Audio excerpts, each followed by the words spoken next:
Thank you for joining me with Women to Women, Daughters of the King.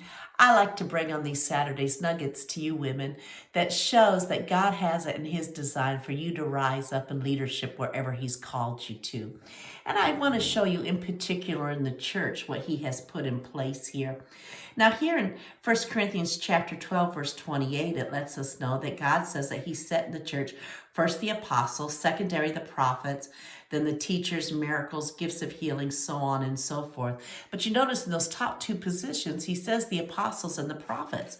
Well, if we would back up to 1 Corinthians chapter 11, it talks about women having their covering, and many just get stuck on that. Now, I understand the covering, but it says in the first part of verse 5, but every woman that prayeth and prophesieth. So he's talking about the women praying and prophesying in the church. Now, what was that second office in the government of the church? The prophet. What does the prophet do? He prophesies. In verse 11 of chapter 11, there it says, nevertheless, neither is the man without the woman, neither woman without the man in the Lord.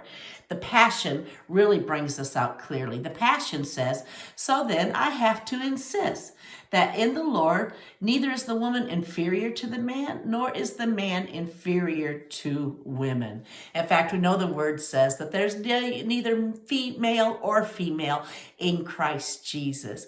And so, child of God, woman of God, I want you to understand that you have the ability, you have the opportunity to rise into leadership wherever God has called you to, in the marketplace, in government, in the education system, so on and so forth, and in the church. So if he's called you to preach, preach. If he's called you to be an apostle, be an apostle. If he's called you to be a prophet, be a prophet. But whatever you do, do it wholeheartedly unto God. Do it in the love of God and minister to all. I love you. I look forward to being with you again next Saturday. You be blessed.